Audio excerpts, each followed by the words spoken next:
Jet and changes you've made, and are you doing anything different pre and post COVID? Is it transparent to the client, all that kind of stuff? What are you guys up to these days? Well, I'll tell you, a number of us, and I'm not going to say who because, I don't want to put their personal business out there, but a number of us in the office have actually come down with COVID in the last month and a half. And I will tell you what we have in place at Jet Lending is, it's great. Alex came back on board back in, I think it was October of last year. And the first thing me and him sat down and discussed and said, we have got to be able to do this from anywhere in the United States. It's too much of a hassle for us to have to call in and phone in and say, hey, what's going on with this file? I want to be able to get in anywhere in the United States and be able to look at my files and see exactly what is needed, where we're at, what's the status of the progress. So we went to integrating and changing our whole system. And Alex actually did 99% of it, if not 100. He got us to a point now I can be in Russia and close a file. As long as I've got a phone and internet access, I can do anything. I can get online, I can look, I can see everything that's going on with all of our files. So that right there in a COVID environment is crucial to keeping your business running. And it doesn't necessarily have to be coronavirus, right?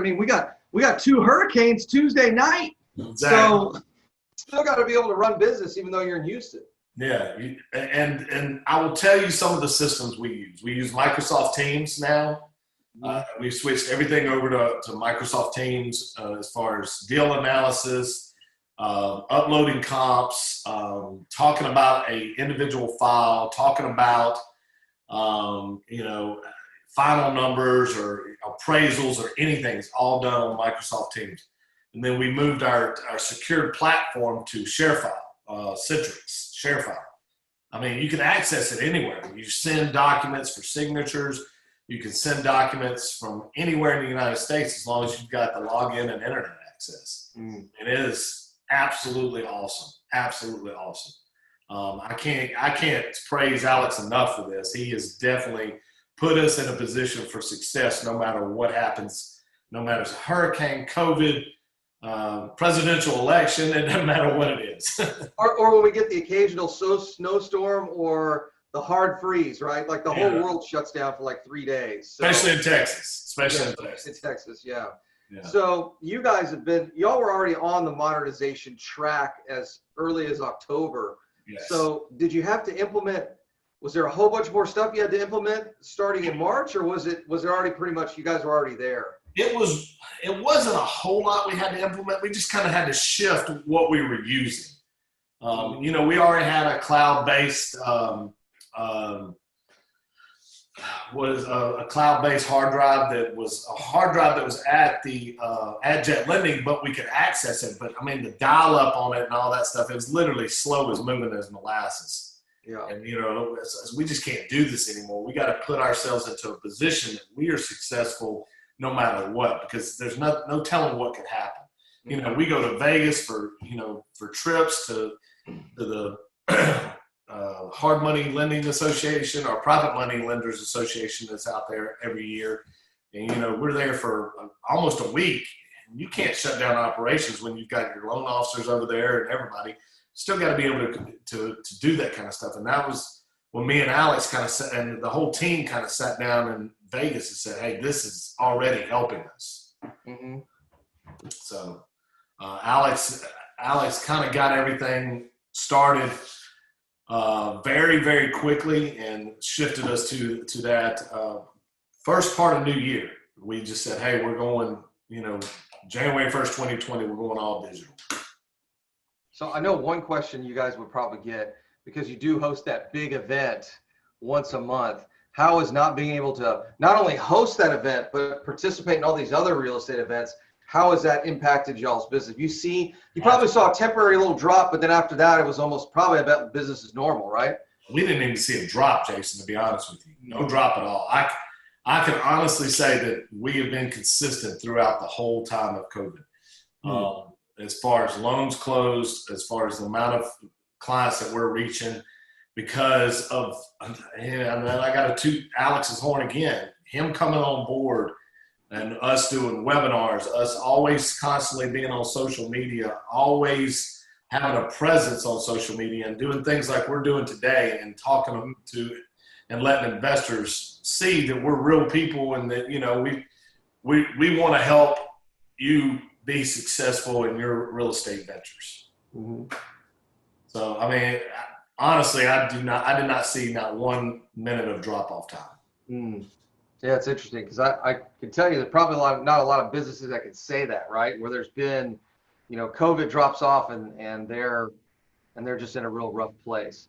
So we got our first question here. What's your interest rate now for rehab projects?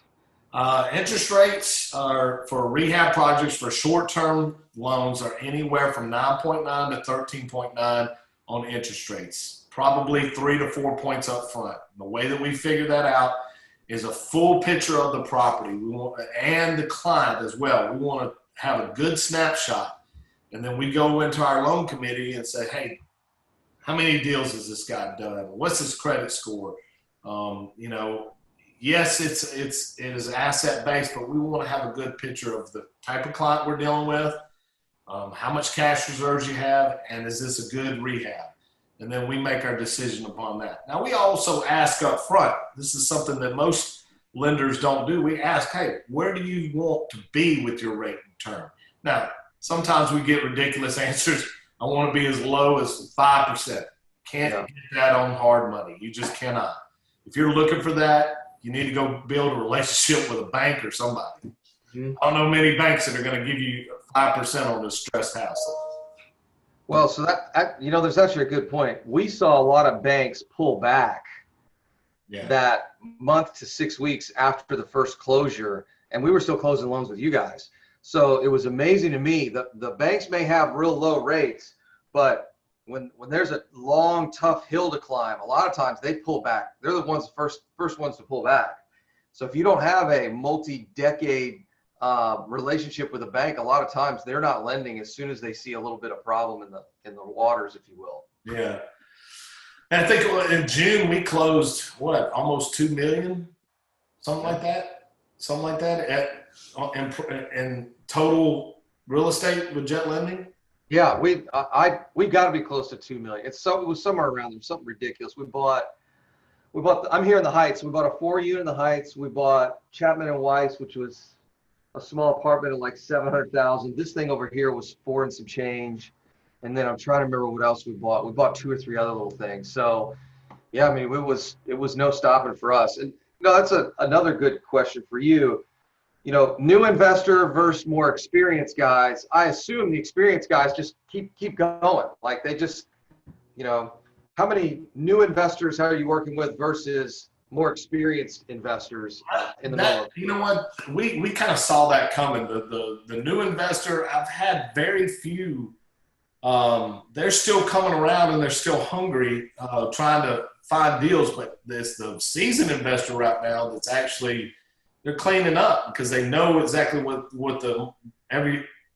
they know what the market's doing, and that they're not afraid to get out there and buy these rentals or buy some flips that are, otherwise weren't handled correctly. I will tell you that I've seen a few of these properties that were almost finished or kind of started, and the investor just backed out and said, I'm leaving this project, and somebody else has come in and take it over, and we've done loans on those. I've seen that for flips. We've just to give you guys a quick plug here. We do a market update Monday, Wednesday, and Friday. We actually did it every day when coronavirus first kicked off. We did it for like almost 3 months straight. Mm-hmm. Now we do it Monday, Wednesday, Friday, and I've got one today at noon, and I'm looking over here, and home prices are up 26% month over month. Absolutely insane. Yeah. So I've said this for a while now. They're not building enough property, and not enough people are getting loans. But the people who are, and the ones that are building, the prices keep going up and up and up. The demand is ridiculous right now. I love your catchphrase. I love it. If you think real estate's expensive now, just wait. Yeah. You know, it's funny. We're going to do a photo shoot later today. We're going down to our beach houses, and somebody made me a shirt that on the back, that's what it says. So we're going to do a big event. Rob doesn't know. Rob Orfino doesn't know, so don't tell him. Maybe he's not watching this. But in any case, we got some T-shirts made. Let's see. Another question here. What are you seeing or hearing in terms of private money lenders? Has that tightened up some? I know some of them in the past had rates that were close to hard money lenders. So I can give you what I see on the private money side. I saw a lot of private money lenders disappear right after coronavirus happened. They're just as scared as the newbie investor is. And you know, truth be told, a lot of private lenders out there are either brokers for other hard money lenders, or they're lending their own money or their friends' money at hard money rates. Yeah. And the problem with that is not the rate. The problem is you may go to that guy and say, hey, I need to borrow $300,000 to do a flip.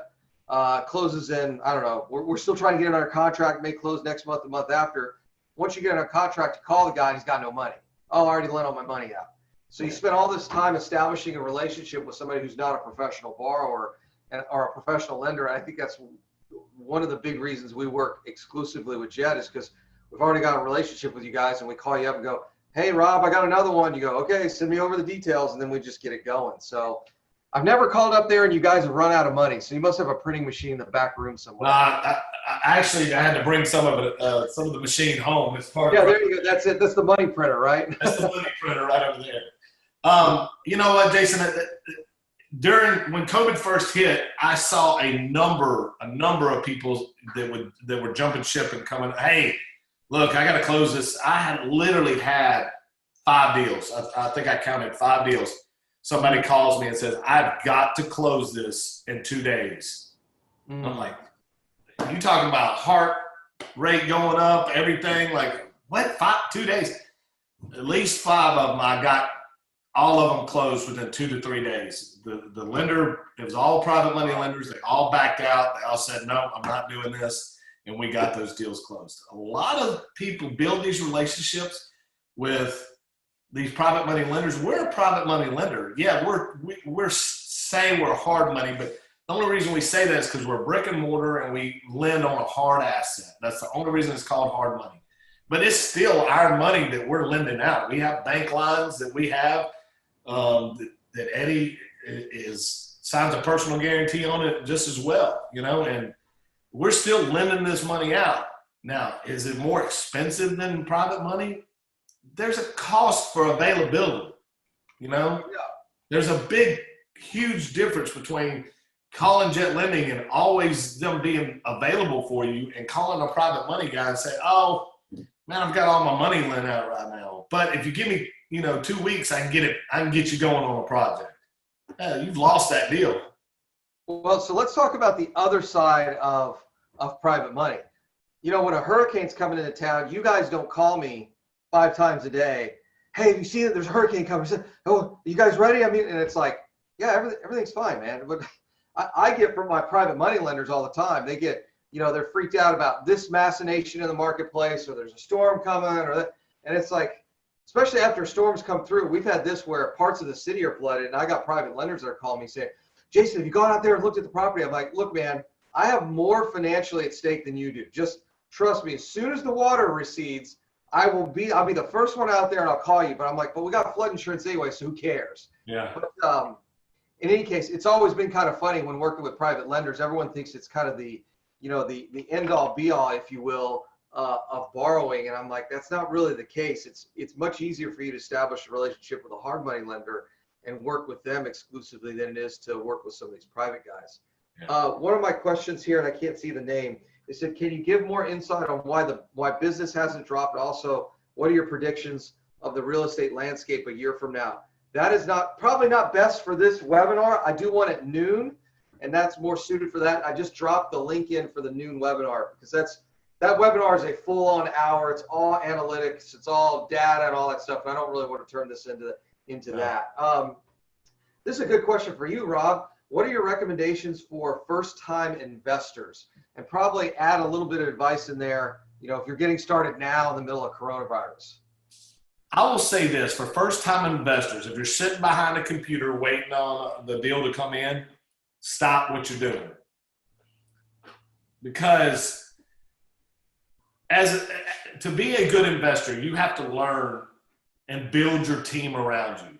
If you're just sitting behind a computer because you're on somebody's blast list and that seems like a great deal, and you're a first-time investor and you don't know the first thing about rehabbing a property, you don't know the first thing about hard money, you don't know the first thing about a title company or who to go to. Just looking at emails and saying this is a great deal, 9 times out of 10, you got to do your homework. Now, I can help you do your homework by analyzing that deal, and we do. And what me and Alex talked about this week, we're going to create a marketing video that kind of shows how we pull comps and the loan committee, and just do a commercial that says, "Hey, this is what we do for our clients." Now, as a first-time investor, I said build your team. You need to find a good title company. You need to find you need to find a good hard money loan company that you're actually can build a relationship with. You need to have a good insurance company.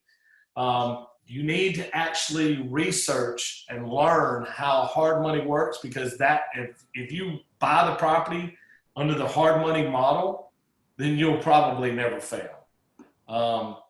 And my best advice is, you need to be out there being the wholesaler yourself. Learn how to be the wholesaler so you're getting those deals ahead of the wholesaler, and you don't have to rely on the email coming in. I just posted a link. This is to the Mr. Texas Real Estate website. There's a pop-up there. If you just give the website a second, you sign up for our email list. Every one of our emails has all of our vendors at the bottom of it. So Jed is obviously one of those. If you're looking for a good title company, good insurance company, so just sign up for our email list. When you get hit with one of our emails, scroll down to the bottom, and there's links to everybody that we use. Yeah. And I'll tell you what, joining Mr. Texas Real Estate's mastermind group is not a bad way to learn as a new investor. True. I had to give a little plug there for Jason. I like it. I like it. So if you're a new investor and you think that you need some help, his mastermind group will help you. Yeah. You got access to Jason anytime. Maybe you want to pitch that a little bit. Well, I mean, what we do is we call it a mastermind group, but it's really a work group. And what we do is we sit down with each one of the folks that are. So let me talk about what the requirements of the mastermind are. You got to make your household has to make about $100,000 a year. You need to have a credit score of at least 700, and you need to have about $40,000 to $50,000 in cash ready to deploy in real estate. And if you don't have those 3 things, you're not a good fit for our mastermind. And Rob, I'd love to get your comment on this. The reason we picked those 3 criteria is that if you don't have those, it's really hard to be successful in this business, right? You got a credit score below 700. I mean, can you work with it? Yeah, maybe a little bit. If you got a job, let's say $80,000 a year, not 100, maybe you can work around that a little bit. If you got 20 grand instead of 40 or 50, there's some, you work a little bit around that. But if you're not close on all those 3 things, man, it's tough to get a loan. It's tough to have the reserves to buy a deal. It's tough to, if the property sits on the market a little bit longer, are you able to make the mortgage payments? I mean, it just makes it a lot harder. So those are the people we're really looking for. You got to have, decent income, a little bit of money, and some decent credit. And then we can take and get you prepared on the technical side to start buying deals. But those are the kind of folks that we're looking for in our group. And basically what we do is we sit down with you and say, hey, what do you want to buy? What are your goals? Okay, great. Let's get you 2 duplexes this year and get you a flip. Or let's get you a couple of quadplexes and get you an Airbnb. Or if you're really ready to go to the next level, let's get you an apartment complex. So that's basically what we do. And it's very work group focused. There's not a lot of, hand clapping and, everybody's singing about how they're going to be a millionaire. If you've ever been to any of these other real estate seminars, this is not what we do. So it's very much more like a work group than anything else. So yeah, I'll also second that. As a new investor, you need to understand how the investment process works. And if you don't have any skin in the game, build up your savings. I mean, stop, take a year, 6 months, whatever. Stop going to Starbucks. Stop going and eating out. Save up some money. Put it back. You know, become a minimalist or whatever you want to call it. I'm not saying that right, but save as much money as you can and then get started in the real estate game. Because Jet Lending, we have a requirement. We have a requirement for every investor that closes a loan that you have some cash. Now, that does not mean you have to have 100% cash in the game. We do a lot of deals that are 100% financed. What I'm saying is that we want to see that you have enough cash to handle the deal. Is exactly what Jason was talking about. We want to see that you have enough cash to make payments for 6 months and at least advance some of the repairs. I mean, I can't tell you how many times you go out and buy a deal and your rehab goes over by $4,000, $5,000, $6,000. Yeah. Which in real, now don't get me wrong, this is the first time you're hearing this. Going over on a rehab $5,000, $6,000, maybe even $10,000 sounds like a lot. 10 grand's nothing in real estate. I'm gonna say right now, 10 grand is nothing. So if you don't have adequate reserves, you get hit with, oh, I got to put on a new roof. Oh, I got to do, sub-slab plumbing. Oh, I need to rewire the house. And even inspectors miss stuff all the time. Yeah. So reality is that you got to have a little bit of money for those liquidity events that happen in your real estate career. However, I call them the oh by the ways. Oh, by the way, oh, that's funny. Oh, by the way, it needs a new roof. You know what's funny? It's fun. I like how you say that because I've never had this happen. I've never gotten a bid. I get all these quotes together and we got roof, foundation, HVAC, all that stuff. I have not ever, in almost 1,000 houses, had somebody come to me and go, "Oh, Jason, the HVAC? Yeah, we really didn't have to replace that. Turns out it was old, but it works really well." Or, we budgeted for a roof and oh, by the way, we don't need a roof. The roof is actually pretty good. So it's always a complete opposite, right? They always need to be. I never get a phone call that says we don't have to do something. Somebody asked how much it is to join. We take on somewhere between 3 and 5 new members a month, and it is $10,000 for the first year and $7,500 for the second year. So again, this isn't. That's not bad, guys. I'll tell you, it's bad. I know a lot of people that charge a lot more for a lot less. A lot less. So a lot less, and they don't help you like Jason will. Well, and I'll tell you, you can't hide from us either. Yeah. You can't get in the mastermind and hide and pretend like you're not doing anything because we'll start finding like, hey, Bob, we haven't heard from you in a while. What's going on? So I think our purchase rate in our mastermind's at 9 months old now. 94.6% of the folks in our group have bought a property. And if you bought a property, I can tell you right now, you've already made your $10,000 back. So we got a pretty high success rate here. The guy, Paul, that you sent me, he's a part of your mastermind, isn't he? Yeah. So not going to mention the other company, but we're pulling them out of that one and trying to get that thing closed by next week. Okay. Had a bad experience already. Oh, it's kind of funny when you start teaching others, particularly adults. They're almost like, where you tell the kid, oh, you have a daughter now, so you'll go through this process. Honey, the stove's hot, and then, oh, Dad, it's hot. Yes, it is hot. So we get some people that join our group, and I tell them, like, stove's hot. Don't touch that. It's going to be hot. And they get stung, and they go, oh, it's hot. Now, it's not as bad because you're standing right there. It's not like they fell into the oven, right? So, and we can usually get them out of some stuff. But, we get it's fascinating. A lot of the guys in our group, I shouldn't say a lot, but they build these portfolios with one business model, and then they come to us, and they're like, what do I do with all this? And we're like, okay, sell these, refinance these, go buy this. So there's a lot of there's a significant number of the folks in our group that have got a lot of experience. We got some people that have never bought a property all the way up to 400 doors that they currently own. So we got kind of a mix of everybody. Yeah, it's funny, and we can move on to something else, but the same company that he originally went with, there's a guy that does a testimonial on my YouTube channel, Jet Lending, and he mentions them by name, and I'm like, you can't do that. Oops. We don't want to start a war here, guys. I'm not in that kind of business. I don't want to upset anybody. So, Well, I was having lunch with Eddie yesterday and Alex, and we were talking about, actually, no, let me see. Oh, Sam just put a big question here. Okay. Good morning, guys. I have 830 credit score, real estate experience and sales, but not on hand. Okay. I'm positioning to pursue small apartments. What are the available programs to buy the asset with little cash? I like to stay liquid and would rather spend the cash to add value than possible. Your advanced. Look, I don't know what your definition of little cash is. Yeah. But here's what I'll tell you. We're all in between Houston and Corpus Christi. We're averaging all in rehab, purchase, everything at about $50,000 a door. Now, the small apartment space is very different than big apartments, especially if your loan is below $1 million. So it is I will tell you right now, it's a relatively cash intensive business. You're going to have some skin in the game. If you are a single family rental guy, and this will blow you away. I'll never forget the first time I did a small apartment. It was a 26 unit.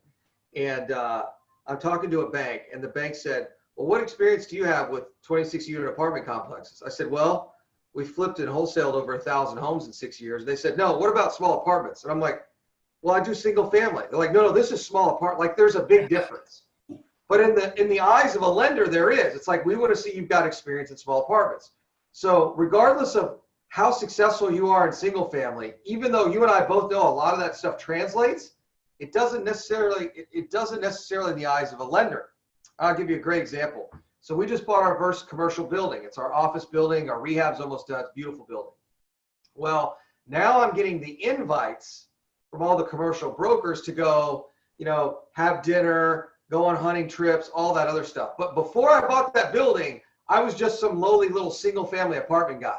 Yeah. Now that I bought the office building, I'm a commercial real estate investor. So until you get that street cred, all the stuff you did before, I don't want to say it doesn't matter, but in the eyes of a lender and other professionals, it doesn't matter, if that makes sense.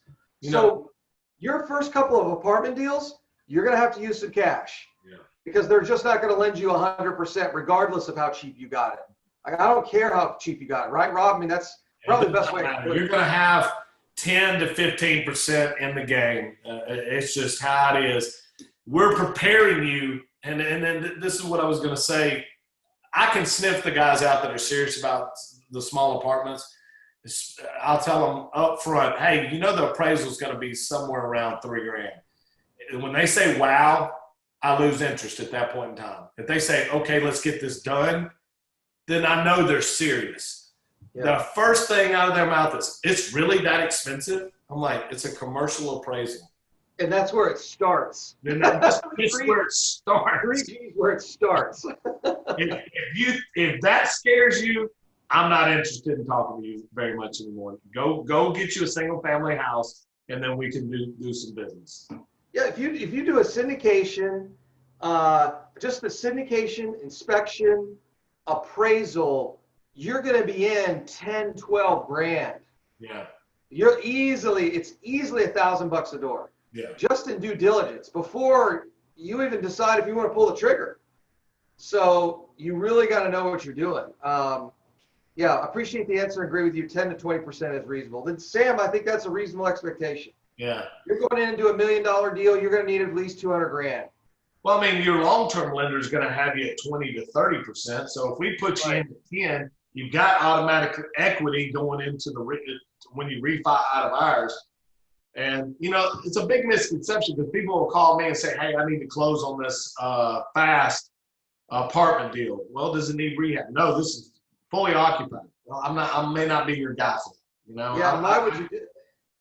I don't understand why they do that anyway. Because you and I both know nobody fire sales a performing apartment complex, right? I mean, no one. They do it in single family all the time, but nobody does it in multifamily. No, it just doesn't make sense. There's something wrong with the deal. Right. Always, so. Well, Rob, it's occupied. Yeah, it's occupied. But it doesn't mean it's economically occupied, right? How much cash flow is it bringing in every month? Yeah, that you can actually show with bank statements, not your lying tax returns and pro formas. I can tell you guys stories for years on crazy stuff I've seen in small apartments. Fourplex, though, you can leverage at 90+%. No, fourplex is considered single family, Yeah. and they're not going to let you leverage that up to 90%.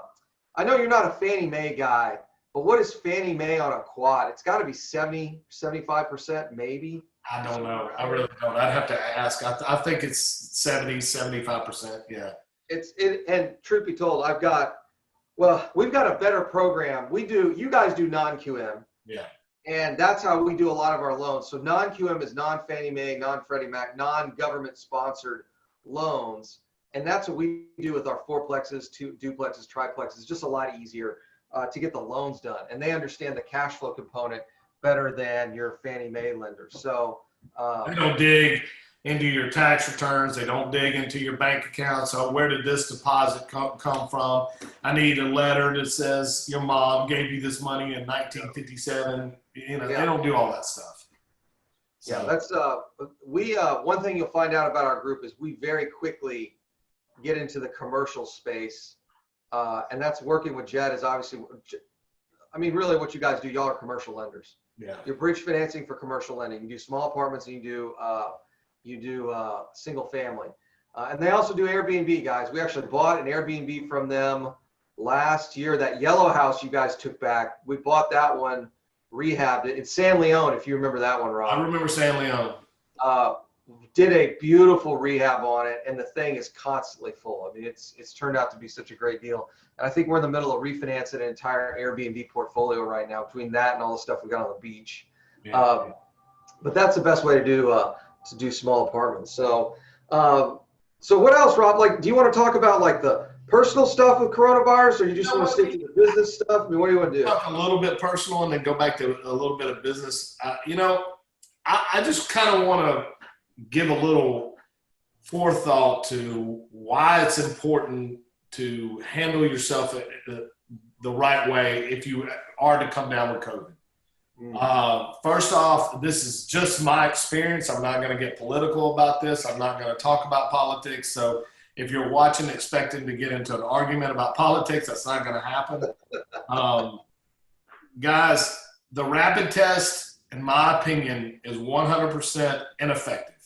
And this is my opinion only. I will tell you a circumstance. First, let's just start back when I started getting symptoms, which was 2 Tuesdays ago. I was at home. I had a real rapid heartbeat. I felt weak, tired, and my heart was beating out my chest for no reason. I told my wife, I said, hey, I'm going to go get checked out. Something's not right. Went to the little ER, American ER around here, got checked out. They said, hey, you're presenting some signs of COVID. Have you been around anybody? I said, no, I haven't been around anybody. I don't think that I've been around anybody. I've gone to work. And as far as protecting my family and myself, I went to work and home every day. There was no venturing out. My wife went to the grocery store. She would go and get the, delivery to the car, what do they call it? Curbside. Curbside. We were as cautious as we could be. So I went in, got a rapid test that night. It came back negative. The very next morning, I got a phone call from family member of both of them. They had popped hot. They were positive for COVID. I was like, well, okay, I'm just going to wait. Didn't go back to work, was very cautious, waited, went to my regular doctor the very next day, told them what had happened. They said, okay, well, you need to wait a couple of days. If you start having symptoms anymore, go get tested. So there's a test called the PCR test. Yep. Now keep in mind, I've already got one negative. Got the PCR test done, which is, it's a nasal swab, but it takes anywhere from 24 to 48 hours to get back. Some are 3 to 5 business days. Got that done, laying in bed, 12 o'clock, my chart clicks. I told my wife, I was like, we got to separate immediately. It came back positive. I was like, wow. So she went upstairs. I stayed downstairs for 8, 9, 10 days. 10 days straight, we stayed separated. A mask in the house for everybody. keeping away from each other. She was in the kitchen. I was in the kitchen. Lysol behind everything I touched. I mean, literally, I felt like I was in a lab, you know, just wiping stuff down. Because, I mean, I got a baby, I've got a 7-year-old, and I've got my wife that's a dental hygienist. I did not want her to get infected. And as of now, nobody has been infected. Went about 10 days, and I said, okay, I'm feeling a little bit better. I'm going to go get tested again. Went and got a rapid test done again. This one came back negative as well. Also got the antigen with a finger prick. That one came back negative within 15 minutes. I said, something's not right. I still don't feel 100%. I'm going to go get a PCR test done. Went back, got a PCR test. 2 days later, still positive. All right, guys. The reason, in my own opinion, that this thing is spreading is because people are going and getting a false sense of security and saying, "Oh, I got a rapid test done. I'm negative. I don't have to wear a mask." Guys, it's important that you protect yourself. You wear a mask. You do not trust, in my opinion, the rapid test and. I mean, we live in a society that everybody wants it hot, fast, and in a hurry. I want my results right now. Well, that's not necessarily the right thing to do in this type of situation. And that's my own personal opinion, and we'll leave it at that. As far as symptoms, I have a stuffy head. The loss of taste and smell was definite. It's really progressively coming back. Loss of taste and smell, head cold, kind of stuffy head, just kind of felt like you had a balloon in your head. And are you still you're lethargic? Have you gotten your energy level back yet? My energy levels are back. I mean, everything's coming back slowly. I had a video conference with my doctor yesterday morning, and she said, we're going to wait 4 more days to make sure that you're 100%. I will give the secret, zinc. Zinc, you need to be taking zinc if you come as a protection measure, and vitamin C and vitamin D. I was on that before, and once I was diagnosed, my doctor said to up it to 50 milligrams a day and double my vitamin C and vitamin D. And I had minimal symptoms. I'm not going to say that that's going to be effective for everybody. It's just what my experience has been.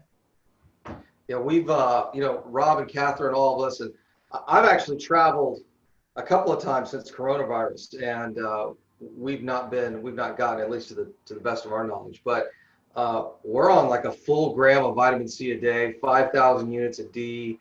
We're on zinc and some other stuff, and it's like, yeah, we're just. Now, will this stuff completely keep you from getting it? No, but like you said, Rob, I think it's if you look at it this way, there's no downside to taking it. There's really not, and especially the vitamin C. We are just now, as a science community, beginning to understand how powerful vitamin C is. Well, the only thing is you drink a lot of water. And you have to drink a lot of water. And I'll tell you this. I asked yesterday, what is the benefits of zinc? So zinc has properties that keeps the virus from, what's the word I'm looking for? Replicating. Replicating, yeah. It keeps it from replicating inside of your body.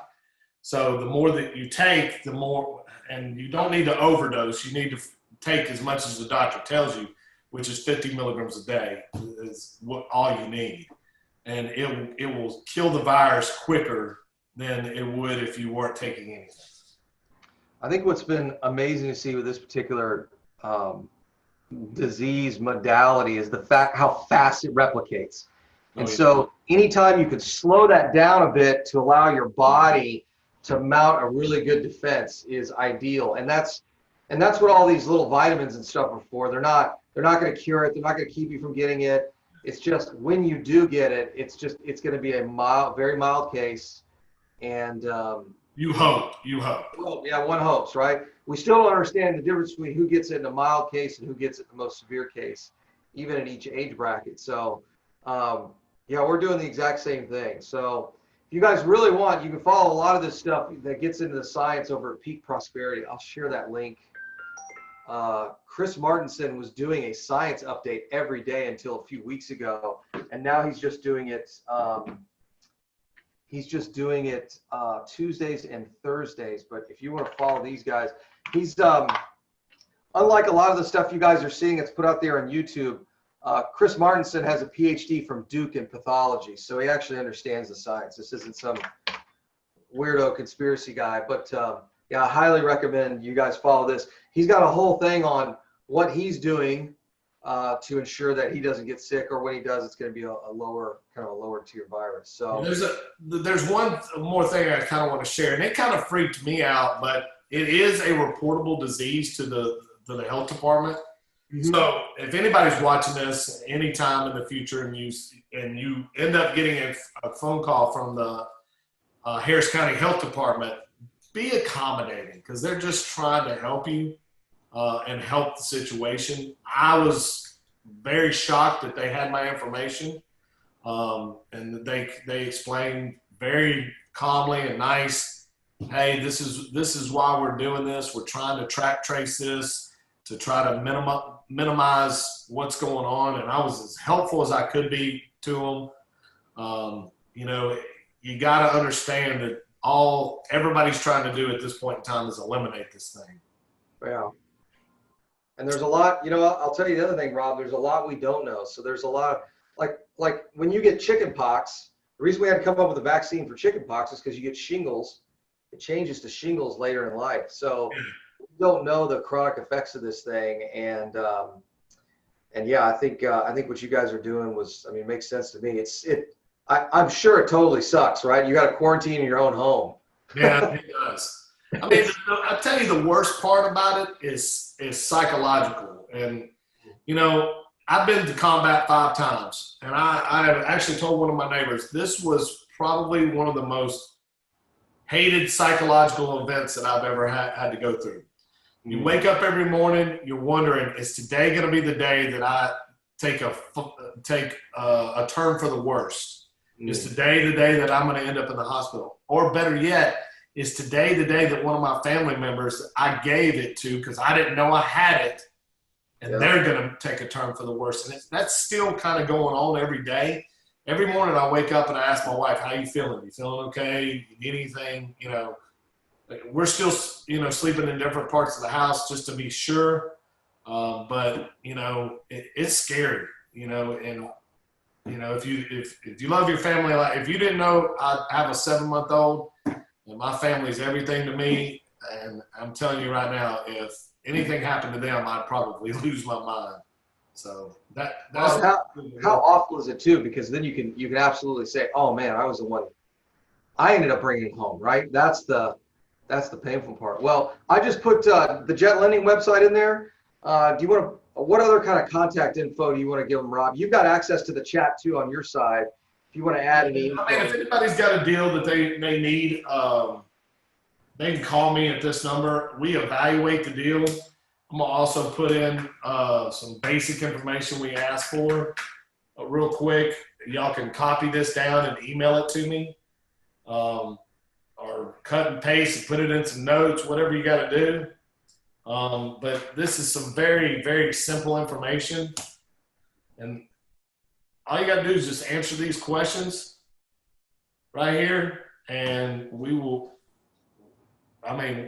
can get you an evaluation back within 24 hours. Heck, I've got 3 of them that have popped up in the last 20 minutes, So I imagine you guys could just search your CRM now and say, oh yeah, we lent on the one 3 doors down. You guys got to have a pretty big database. No, that's the great thing about Teams, because all we got to do is place the address in, the street address, and see if we've loaned on or pulled comps on anything, in that area. And it's very helpful because it's automatic access to those comps, because Teams keeps it forever. So.